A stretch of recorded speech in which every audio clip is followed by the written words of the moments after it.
Pastor Williams, Mrs. Tobias, and members of the board and the community. Tonight is a very significant part of the budget.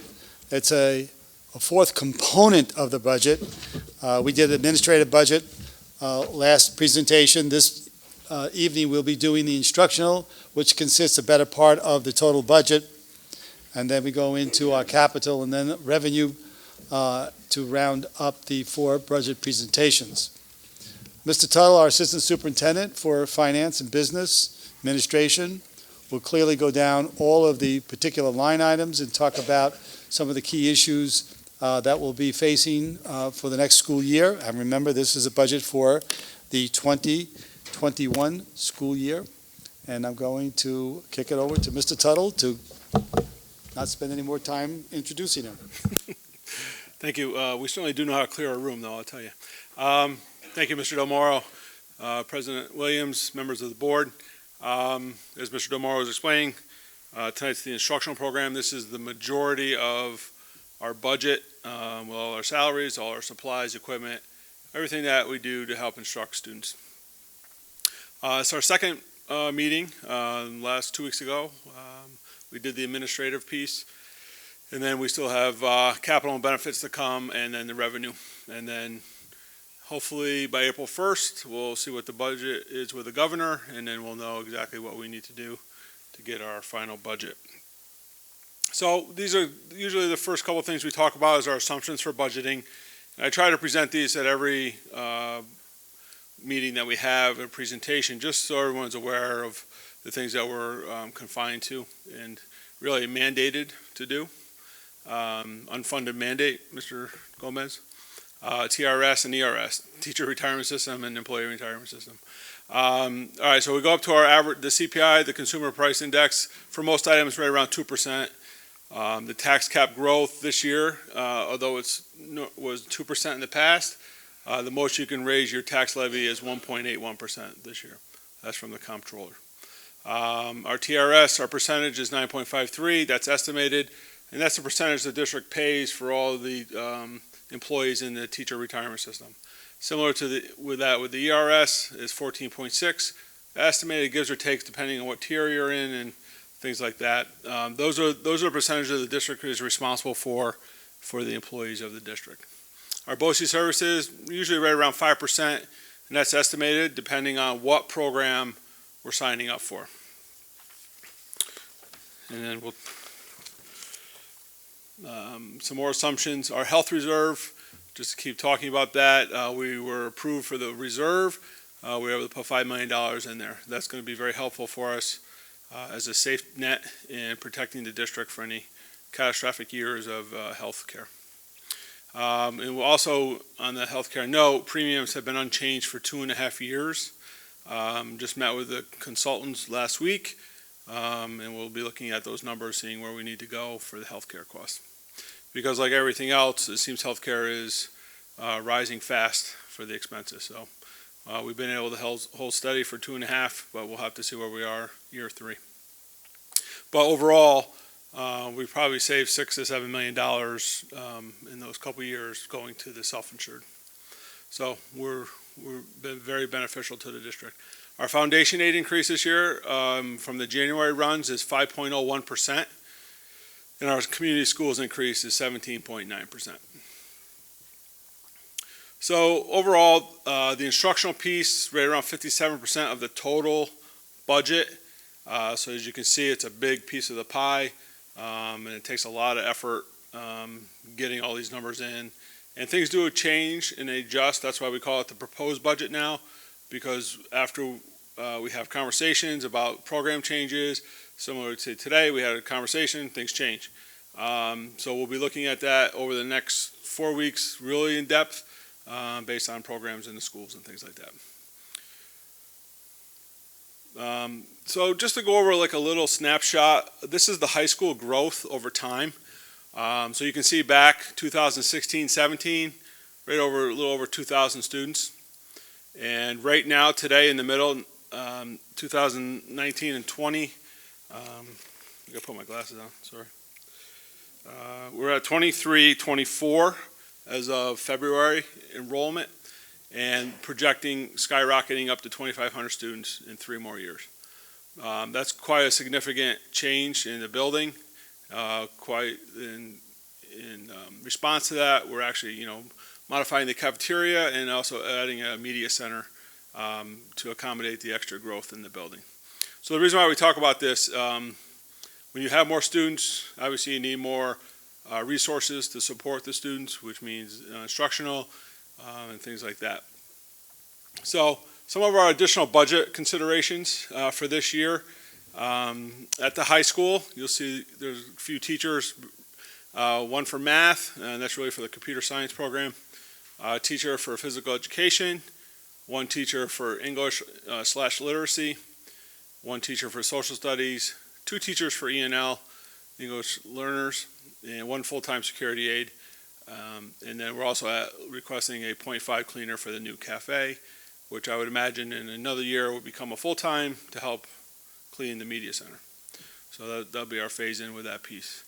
Twin Towers, due to the enrollment as well, though we didn't show the enrollment, that's growing as well, and the numbers are almost at 1,000, a little bit over 1,000 at Twin Towers. 1 special ed teacher, all the students moving up from the elementary, coming into the middle school. A 6th grade teacher for math and social studies and science, and 1 teacher for foreign language, and then also requesting 1.5 school security aides. The athletic department been very successful last year. They started a bowling program. They have boys and girls. 1 coach seems to be a little challenging, so requesting 1 girls bowling varsity coach.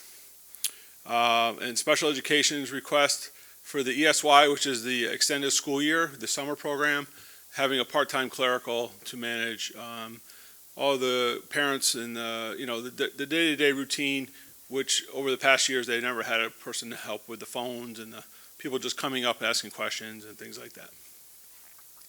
Over at Monhagen, similar to Twin Towers, the enrollment's growing.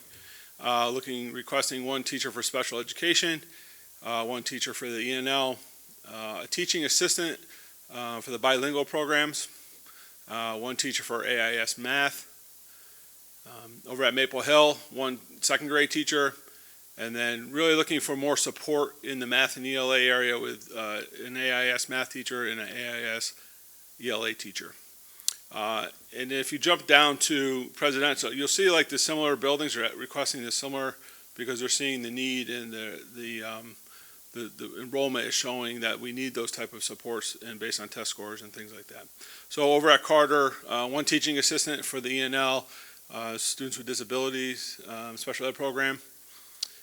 Presidential Park, teacher for AIS bilingual program, and 1 teacher for AIS math there. And in the technology department, requesting 1 clerical for full-time.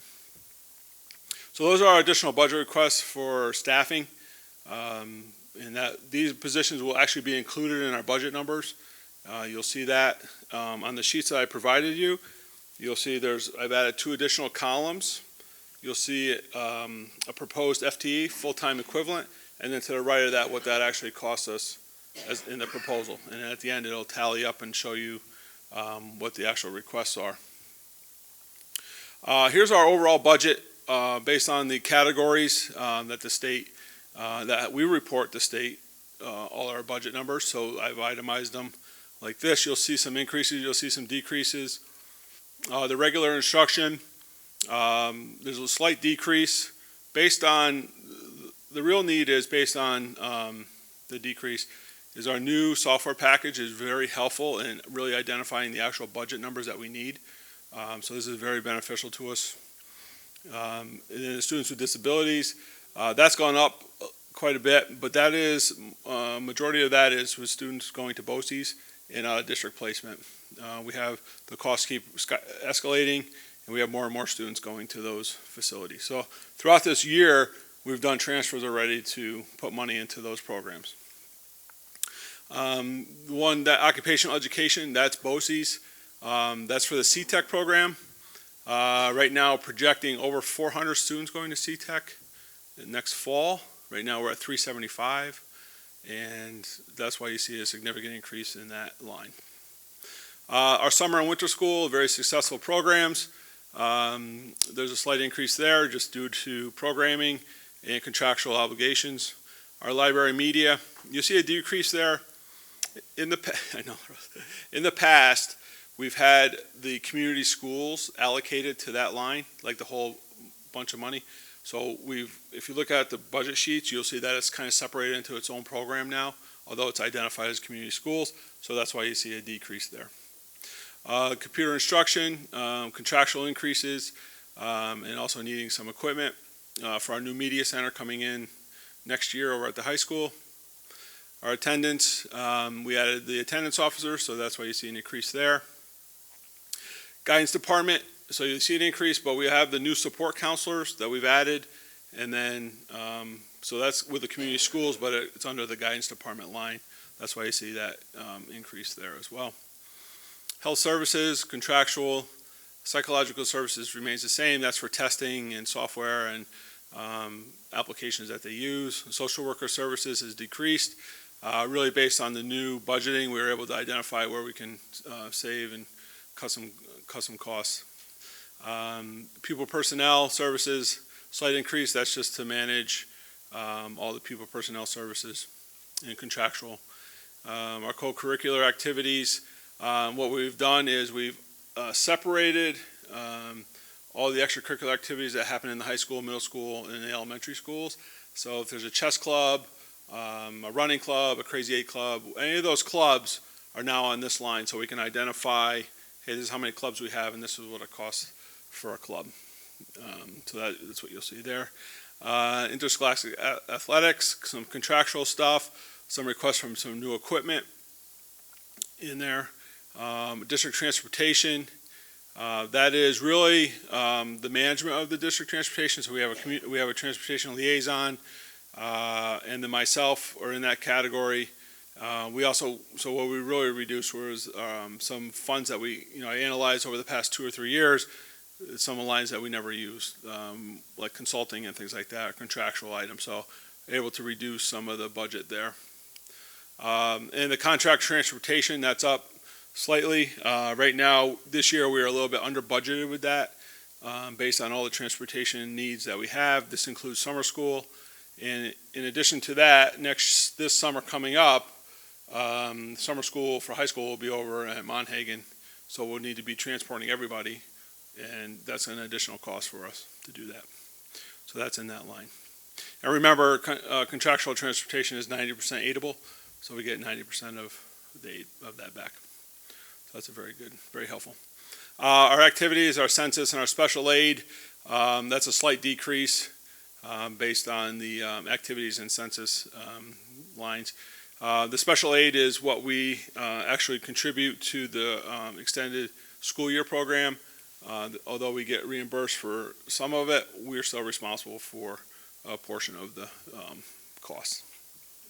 So overall, very modest this year. Our overall increase from last year is 2.81%.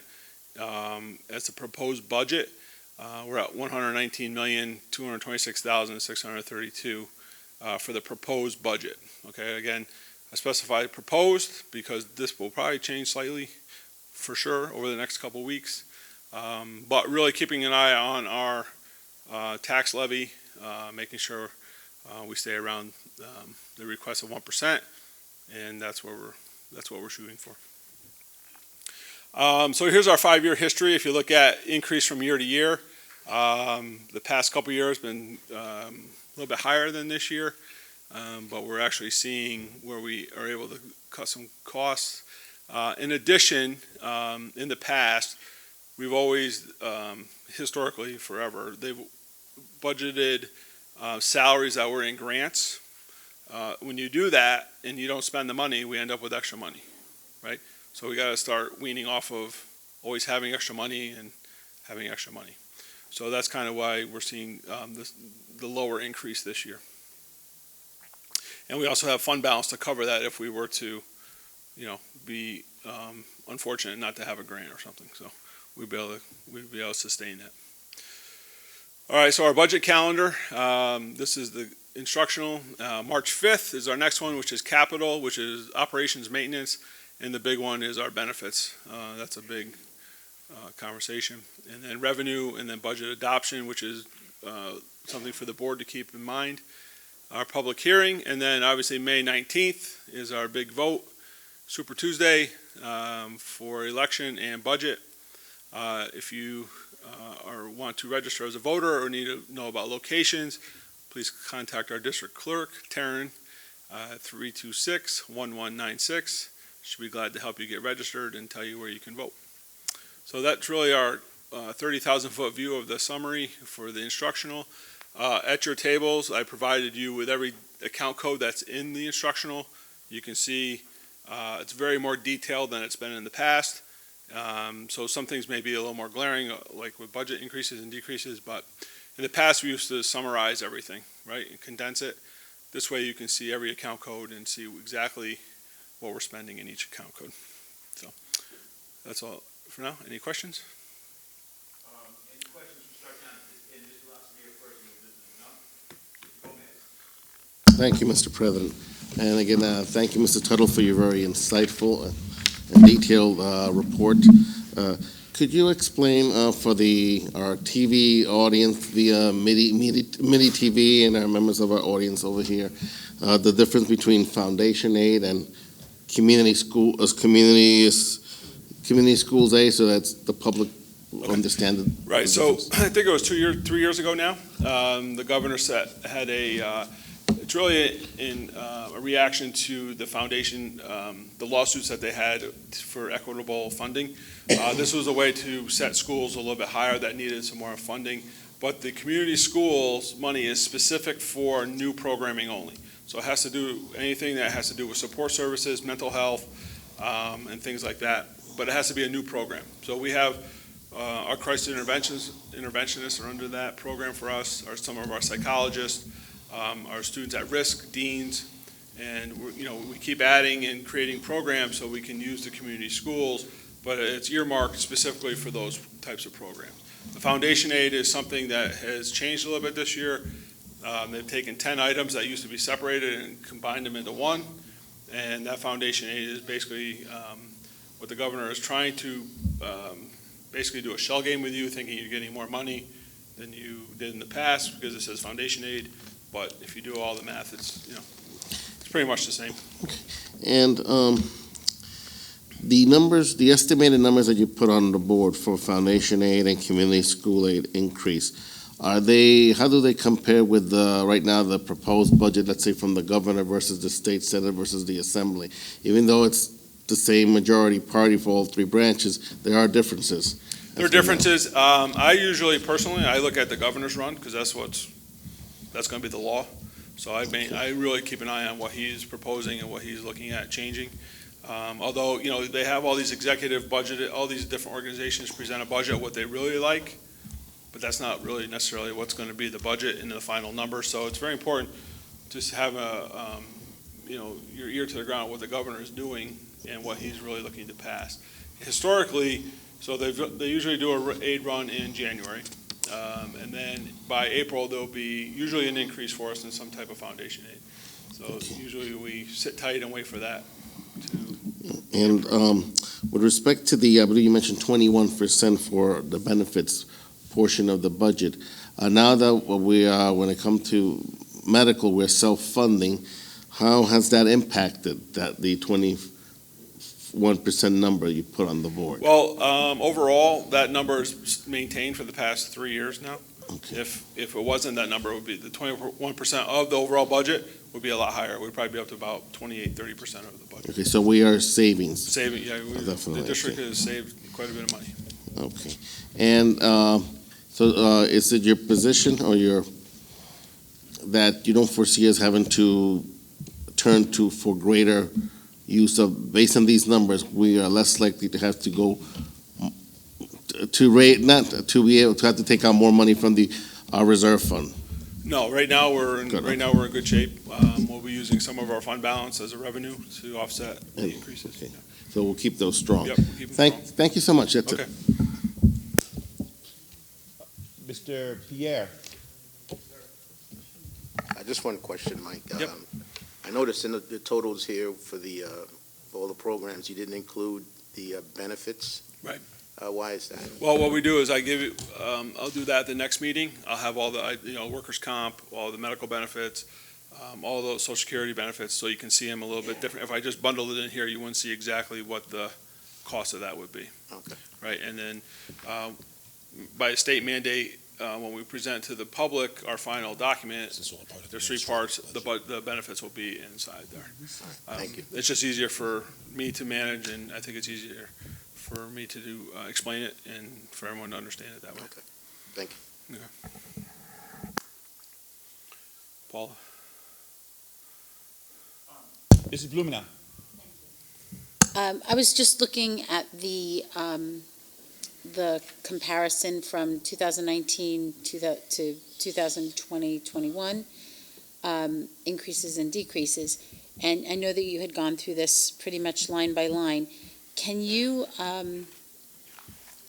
just explain the social work piece of that, from that number, and why, and what the reduction is? Yeah, I think that again? one, we were able to take one of the employees out of there and put them into a community schools account. That's what I, Yeah, that's so what I thought. A lot of Okay, what we're so doing that's- now, we're yeah. jostling some of the account codes and putting Is them in there the right. anything else in this budget that's moving over to community schools? That's a very valuable, The two support counselors, you'll see that under the guidance, when you look at Okay. the big packet of the worksheet. The two support counselors at the middle schools are in there, you'll see that. Okay. The board has also approved ENL, instructional leader, which we're waiting to hopefully hire that person. So that would be, one of those items as well. okay, So great. there's a lot of community schools in there, and if you look at the budget codes, the last four digit, 2104, that's a community school line, and you would identify all the things that are in there. That's great. Yeah. Thank you. The teacher retirement system and the employee retirement system, the first 10 years, the employees have to pay a percentage into that? 3%. 3%? So does that offset the cost that the district has? For those first years, and then we assume the 3% when After- that's, after 10 years. Because it's overall 6% that you contribute, based on, depending on what tier you're in, like the tiers have changed, percentage Yeah. contribution. Any tier ones left? I wouldn't think so. I don't think we do. I think that, Yeah, I wouldn't think. you'd have to be here for a long time. Are they in wheelchairs, or? I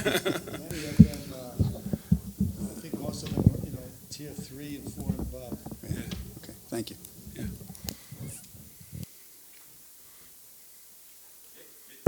Thank you. As with the capital budget, you did an excellent job, and as I did with the capital budget, I will fine-tooth comb this and then get back to you Okay. with any questions during the week. Okay. Thank you. Very good.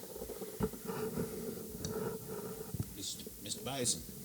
The same, Mike. I know I sent you questions on the previous presentation, and I appreciate you getting back with the answers to all, and I'll do the same Okay. with this one. So thank you. And I concur. I already love the way the new program is Yeah, playing. that's right, It actually, it's easier to understand even for us. And so, but I will look at this and get back to questions. I know Mr. Bison, she sent out a lot of questions that I think that kind of, some of the same questions that many of us had to begin with, so that was good. So I'll get back to you with this, but thanks again for all your hard work. Okay. I think we're moving on. All right. Thank you. All right. Thank you, sir.